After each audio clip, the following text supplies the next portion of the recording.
Shaj Kiran telephone ലൈനിൽ ചേരുന്നുണ്ട്. ഷാജ് കിരൺ അന്ന് വലിയ വിവാദത്തിൽപ്പെട്ടതാണ്. ഈ സ്വർണ്ണക്കടത്ത് കേസിന്റെ അന്വേഷണം വലിയ രീതിയിൽ നടക്കുന്ന സമയത്ത് അവിടെ എം.ആർ. അജിത് കുമാറും ഷാജ് കിരണും തമ്മിലുള്ള ഒരു ബന്ധമുണ്ട്. അവിടെ സ്വപ്ന സുരേഷിന്റെ മൊഴി മാറ്റിക്കാൻ വേണ്ടി എം.ആർ. അജിത് കുമാർ ഷാജ് കിരൺ വഴി ശ്രമം നടത്തി എന്നൊക്കെ പറഞ്ഞ് വലിയ വാർത്തകൾ ഉണ്ടായിരുന്നു.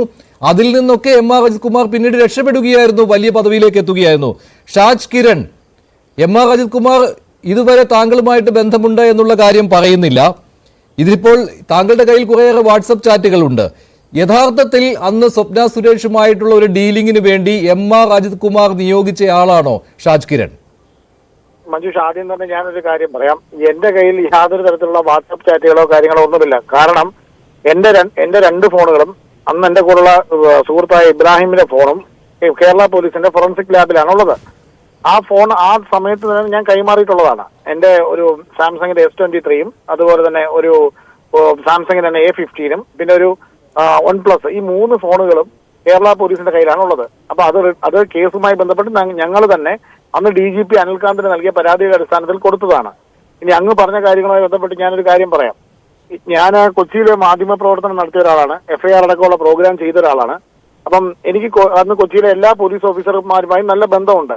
ഞാൻ ആദ്യം ഈ സ്വപ്ന സുരേഷുമായിട്ട് ഒരു ബിസിനസ് ഡീലുമായി ബന്ധപ്പെട്ടാണ്, ഒരു ലാൻഡ് ഡീലുമായി ബന്ധപ്പെട്ടാണ് ഇവരെ ബന്ധപ്പെടുന്നത്.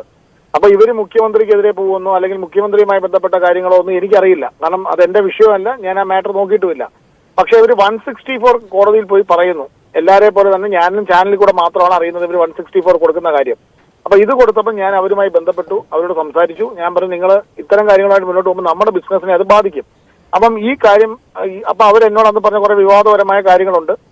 അവരുടെ വക്കീലന്മാര് അതുപോലെ തന്നെ മറ്റു പല ആളുകളും പറഞ്ഞതിന്റെ അടിസ്ഥാനത്തിലാണ് അവർ പല കാര്യങ്ങളും പറയുന്നതെന്ന്. അപ്പം ഇത് ഞാൻ കേട്ട ഉടനെ തന്നെ അന്നത്തെ ലോ ആൻഡ് ഓർഡർ ADGP അന്ന് വിജയ് സാക്കറെയാണ്. അദ്ദേഹത്തെയാണ് ആദ്യം ഞാൻ വിളിച്ചത്. പക്ഷെ അദ്ദേഹം ഫോൺ എടുത്തില്ല.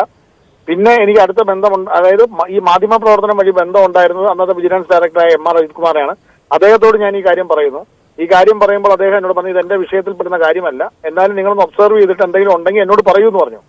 അത് കഴിഞ്ഞ് പിറ്റേ ദിവസം രാവിലെ ഈ 164 കൊടുത്ത് പിറ്റേ ദിവസം രാവിലെ പിന്നീടാണ് എന്നെ സ്വപ്ന വിളിക്കുന്നത്. ഫരിത്തിനെ ഒരു സംഘം ആളുകൾ വന്ന് വീട്ടിൽ നിന്ന് പിടിച്ചുകൊണ്ടുപോയി. അന്ന് അവർ പാലക്കാടാണ് താമസിക്കുന്നത്. ഒന്ന് പാലക്കാട് വരെ വരണം എന്ന് പറയുന്നു. അപ്പൊ ഞാൻ വീണ്ടും അജിത് സാറിനെ തന്നെ അന്ന് വിളിച്ചു. അജിത് സാർ അപ്പൊ എന്നോട് പറഞ്ഞ കാര്യം അദ്ദേഹത്തിന് അറിയില്ല, ഇത് ആരാണെന്നുള്ള കാര്യം അറിയില്ല, പരിശോധിക്കാമെന്ന് പറഞ്ഞു. പക്ഷെ അത് കഴിഞ്ഞ് 15 മിനിറ്റ് കഴിയുമ്പോൾ ഏഷ്യാനെറ്റിലും മനോരമയിലും വാർത്ത ബ്രേക്ക് ചെയ്യുന്നു. വിജിലൻസിന്റെ പാലക്കാട് യൂണിറ്റുള്ള ആളുകൾ വന്നാണ് പിടിച്ചുകൊണ്ടുപോയത്, അല്പസമയത്തിനുള്ളിൽ വിട്ടയക്കും എന്ന് പറഞ്ഞു. ഇത് കണ്ട ഉടനെ ഞാൻ വീണ്ടും അദ്ദേഹത്തെ വിളിച്ചു. അപ്പൊ അദ്ദേഹം പറഞ്ഞ അന്വേഷണത്തിന്റെ ഭാഗമായിട്ട് പിടിച്ചതാണ്, അദ്ദേഹം അറിഞ്ഞിട്ടില്ല എന്നാണെന്ന് അദ്ദേഹം പറഞ്ഞു. എനിക്കറിയില്ല, അത് കുറച്ച് അന്വേഷണത്തിന്റെ ഭാഗമായിട്ട് അത് വിജിലൻസ് അന്വേഷണം ഇല്ലായിരുന്നുവല്ലോ. പിന്നെ വിജിലൻസ് മേധാവി എന്തിനാണ് ഈ സ്വപ്ന സുരേഷിന്റെ കൂട്ടുകാരനെ പിടിക്കുന്നത്? അത് മഞ്ജുഷ് അതാ പറഞ്ഞത്, അത് എന്റെ വിഷയത്തിൽ പെടുന്ന കാര്യമല്ലല്ലോ. ഞാൻ ഇതിനകത്ത് എനിക്ക് അറിയാവുന്ന ഒരു കാര്യം അദ്ദേഹത്തോട് സംസാരിച്ചു. അദ്ദേഹം എന്നോട് ഇങ്ങനെ പറഞ്ഞു. ഞാൻ അതിന്റെ ബാക്കി കാര്യങ്ങളിലോ അതിന്റെ മെറിറ്റിലേക്കോ പോയിട്ടില്ല. പിന്നീട് ഞാൻ വൈകുന്നേരം പാലക്കാട് HRDSന്റെ ഓഫീസിലെത്തുകയും സ്വപ്നയെ കാണുകയും സംസാരിക്കുകയും, അപ്പൊ സ്വപ്ന എന്നോട് പറഞ്ഞ കുറെ കാര്യങ്ങളുണ്ട്. ഞാനത് എന്റെ 164 പാലക്കാട് കോടതിയിൽ കൊടുത്തിട്ടുമുണ്ട്. അപ്പം അതിനുശേഷം ഞാൻ അജിത് കുമാറിനെ വിളിച്ചു പറഞ്ഞു, എന്തൊക്കെയോ മാനിപ്പുലേഷൻ ആണ് നടക്കുന്നത്. ഈ ഷാജ് സ്വപ്ന സുരേഷിനെ കാണാൻ പോയത് HRDSന്റെ ഓഫീസിലാണല്ലോ അല്ലെ? അവിടെ ഇരുന്ന സമയത്ത് തന്നെ എം.ആർ. അജിത് കുമാറിന്റെ കോളുകൾ വന്നിരുന്നില്ലേ? ഇല്ല, അതിനിടയിൽ എം.ആർ. അജിത് കുമാർ എന്നെ വിളിച്ചിട്ടില്ല. ഞാൻ HRDSന്റെ ഓഫീസിൽ നിന്ന് ഇറങ്ങിയതിന് ശേഷമാണ് എം.ആർ. അജിത് കുമാറിനെ വിളിച്ചത്. അതിനിടയിലൊന്നും അദ്ദേഹം എന്നെ വിളിച്ചിട്ടില്ല. അത് അക്കാര്യം താങ്കൾ അവിടെ HRDSന്റെ ചുമതല ഉണ്ടായിരുന്ന ആളുകളോട് പറയുകയും ചെയ്തിട്ടുണ്ടല്ലോ. ഇപ്പോൾ ഒരാൾ ആ രീതിയിലുള്ള ഒരു ബൈറ്റ് ഉണ്ടായിരുന്നു അദ്ദേഹത്തിന്റെ, ഇങ്ങനെ താങ്കൾ അവിടെ ഇരുന്ന സമയത്ത് വിളിച്ചിരുന്നു. സ്ഥാപനത്തെ കുറിച്ച് നിങ്ങൾ ആരും പറഞ്ഞോളാമല്ല, അവർക്കൊരു ക്രെഡിബിലിറ്റി ഇല്ലാത്ത സ്ഥാപനമാണ്. അവര് മുഖ്യമന്ത്രിയെ പെടുത്താൻ ശ്രമിക്കുന്നുണ്ടെങ്കിൽ അത് എന്റെ വിഷയമല്ല. കാരണം ഞാൻ അതിന്റെ 164 പ്രത്യേകം പറഞ്ഞിട്ടുണ്ട്. കാരണം സ്വപ്ന സുരേഷ് പറഞ്ഞ കാര്യങ്ങൾ ഇതൊന്നുമല്ല, മുഖ്യമന്ത്രിയെ പെടുത്താൻ ശ്രമിച്ചു എന്നുള്ളതാണ് അവരെന്നോട് പറഞ്ഞത്. അത് ഞാൻ ഇപ്പോഴും അടിയുറച്ച് പറയുന്ന വേറെ ഒന്നും കൊണ്ടല്ല. അവർ പറഞ്ഞ കാര്യങ്ങൾ എന്റെ സുഹൃത്ത് അദ്ദേഹത്തിന്റെ ഫോണിൽ റെക്കോർഡ് ചെയ്തിട്ടുണ്ടായിരുന്നു. അദ്ദേഹം പേടിച്ചിട്ട് ആ വീഡിയോ ഡിലീറ്റ് ചെയ്തു. അത് OnePlus ഫോണാണ്. ആ ഫോൺ ടെക്നിക്കലി റിക്കവർ ചെയ്യാവുന്ന സാധനമാണ്. അത് കേരള പോലീസിന്റെ കസ്റ്റഡിയിൽ തന്നെയുണ്ട്. അത് അവർക്ക് പരിശോധിച്ച് അവർക്ക് റിക്കവർ ചെയ്യാൻ പറ്റും.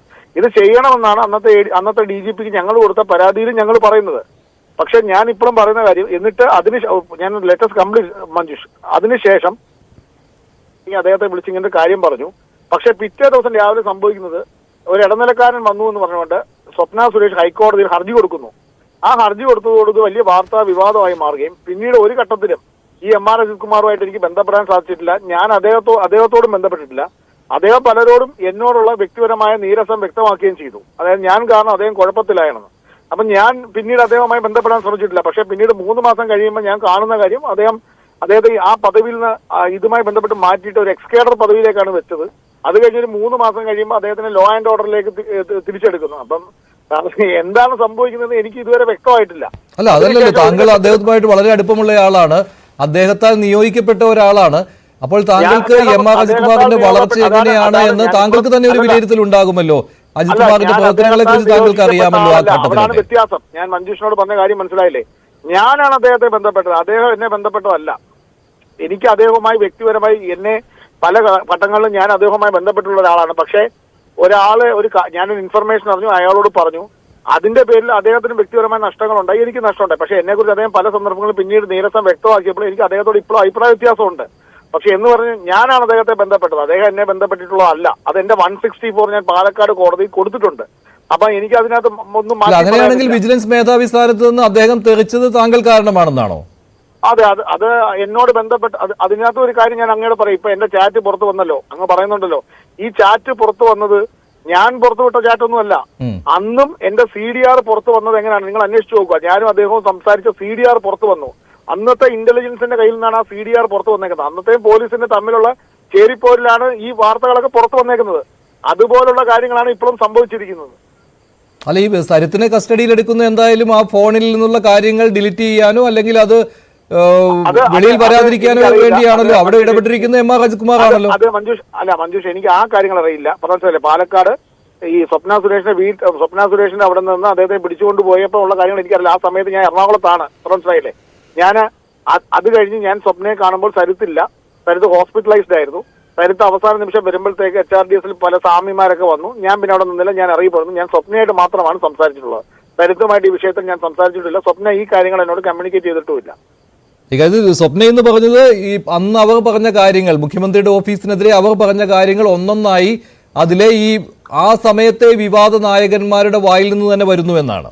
ഞാൻ അങ്ങനെ പറഞ്ഞിട്ടില്ലല്ലോ. ഞാൻ ഇപ്പോഴും പറഞ്ഞു എനിക്ക് സ്റ്റാൻഡുള്ള കാര്യങ്ങളെ ഞാൻ പറയാൻ പറ്റുമല്ല. സ്വപ്ന പറഞ്ഞ എല്ലാ മണ്ടത്തരങ്ങൾക്കും കൂട്ടു നിൽക്കേണ്ട കാര്യമില്ല. നിങ്ങളുടെ ചർച്ചയിൽ ഞാൻ സ്വപ്നയായിട്ട് സംസാരിക്കാൻ തയ്യാറായിരുന്നു. ആ നിമിഷം അവർ ഫോൺ കട്ട് ചെയ്ത് പോയി. അതിപ്പോ എനിക്ക് എന്ത് ചെയ്യാൻ പറ്റും? അവർ ആ നിമിഷം ഫോൺ കട്ട് ചെയ്ത് പോയി. ഞാൻ എന്റെ 164 കൊടുത്തിട്ടുണ്ട്. കാരണം ഇതേ ഫോൺ ചോദിച്ചു ED എന്നെ രണ്ടു വട്ടം ചോദ്യം ചെയ്തപ്പോൾ ED-കാർ ഇതേ ഫോൺ ചോദിച്ചു. പക്ഷെ ഈ ഫോൺ എന്റെ കയ്യിലില്ല. ഫോറൻസിക്കിൽ ഇരിക്കുന്ന ഒരു ഫോണാണിത്. അപ്പോൾ താങ്കൾ കുറച്ചു മുമ്പ് പറയുകയുണ്ടായി എം.ആർ. അജിത് കുമാറിന് നേട്ടമുണ്ടായി, അദ്ദേഹം വലിയൊരു പദവിയിലേക്ക് വന്നു. ഞാൻ ഇപ്പോഴും അങ്ങോട്ട് പറയുന്നൊരു കാര്യം ചോദിക്കട്ടെ.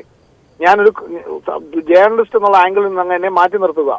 ഈ കാര്യങ്ങളുമായി ബന്ധപ്പെട്ട് എനിക്ക് ബിസിനസ് പരമായ ഒരുപാട് നഷ്ടങ്ങൾ വന്നു. അദ്ദേഹം പേഴ്സണലി എന്നോട് കീപ്പ് ചെയ്ത റിലേഷൻഷിപ്പ് പോലും ഈ സംഭവത്തിന് ശേഷം സ്റ്റോപ്പ് ചെയ്തു. 3 മാസത്തെ അദ്ദേഹം വേറൊരു പദവിയിൽ മാറി. അതിനുശേഷം അദ്ദേഹം പിന്നീട് വരുന്ന പദവി എന്താണ് നിങ്ങൾ തന്നെ പറ. വിജിലൻസിൽ നിന്ന് മാറിയ ആൾ ലോ ആൻഡ് ഓർഡർ ADGP ആയിട്ട് വരുന്നു. പിന്നെ കഴിഞ്ഞ ദിവസം PV എന്നോട് പറഞ്ഞ് കണ്ടിട്ടാണ് ഞാൻ തന്നെ ഞെട്ടിയിട്ടിരിക്കുന്നത് അദ്ദേഹത്തിന് വലിയ വീട് മാളികയൊക്കെ ഉണ്ടെന്നുള്ളത്. എനിക്കറിയാവുന്ന എം.ആർ. അജിത് കുമാർ കറപ്റ്റഡ് അല്ലാത്ത സാധാരണ ഒരു മാരുതി 800 ഉള്ള ഓഫീസറായിട്ടാണ് ഞാൻ കരുതിയിരുന്നത്. ഇതൊക്കെ കാണുമ്പോൾ നമ്മൾ സാധാരണക്കാരെന്താ വിചാരിക്കേണ്ടത്? ശരി ഷാജ്.